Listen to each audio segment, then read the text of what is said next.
ইয়ামিন, আমি আজকে রোজা রাখছি। তাই? এবার আমি পুরো 30টা রোজা রাখবো। কিন্তু আমি তো সকালে পানি খাইছি, কেউ অবশ্য দেখে নাই।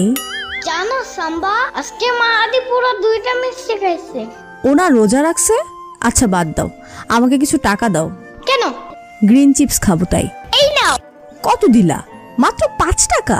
তাইলে 5 টাকা দিয়ে কি গ্রিন চিপস পাওয়া যায়? তাইলে ইয়ামিন, একটা বুদ্ধি পাইছি। কি? তার আগে বলো, গ্রিন চিপস ফ্রিতে খাইতে চাও?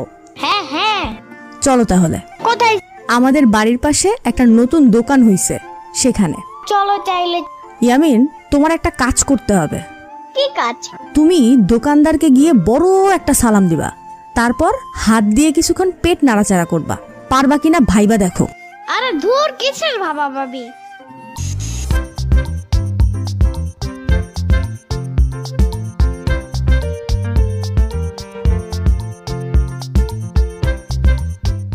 আসসালামু আলাইকুম ওয়া রাহমাতুল্লাহি ওয়া বারাকাতুহু।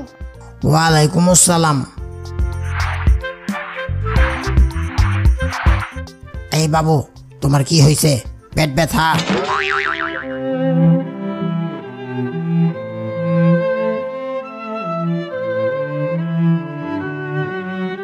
কিছু তো দিল না সাম্বা।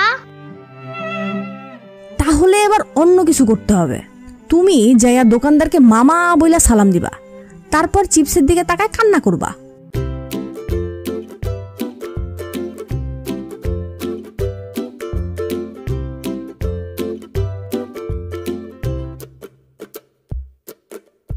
এই মামা, আসসালামু আলাইকুম ওয়া রাহমাতুল্লাহি ওয়া বারাকাতুহু।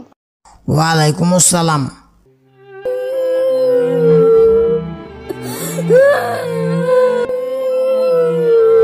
কিরে বাবু, কান্তাছো কেন?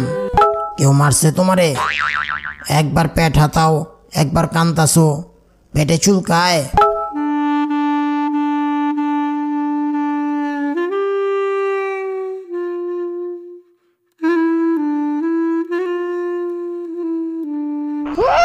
কিছু দেয় না কেন সাম্বা? কি দেয় নাই তোমারে? না। শোনো তাহলে, এইভাবে কাম হইব না, কানে কানে বলি।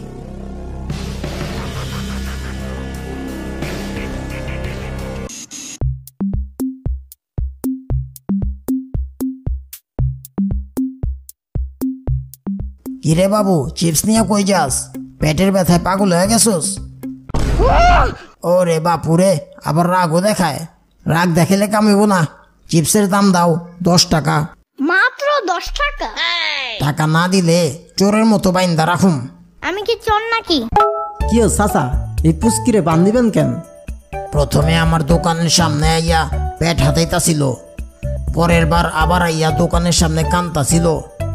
আমি মনে করছিলাম পেটের ব্যথায় কান্তাছে, আর অহন তো আমার দোকান থেকে গ্রিন চিপস লইয়া পালাইতাছিল টাকা না দিয়া। বাট কাহিনীটা ভুয়া। আরে তুমি শ্রাবণীর ভাইগনা ইয়ামিন না? শ্রাবণী না সাম্বা বলো। ওই একই কথা হইল। এইবার কও, টাকা ছাড়া গ্রিন চিপস নিছো কেন? কথা হইলে কথা তা না, আপনারা একটু টাকা দিবা। আজব তো, আমি টাকা দিব কেন? কারণ তোমার কাছে অনেক টাকা। ঠিক আছে ঠিক আছে। দোকানদার চাচা, কয় টাকা হয়েছে? 10 টাকা। আচ্ছা ঠিক আছে, আমি টাকা দিতে পারুম না, আপনি ইয়ামিনরে বাইন্দা রাখেন। আর ওই যে দেখেন, এই কাহিনীর মূল নাটের গুরু পালাইতাছে, ওইটারেও ধরে না বান্ধেন।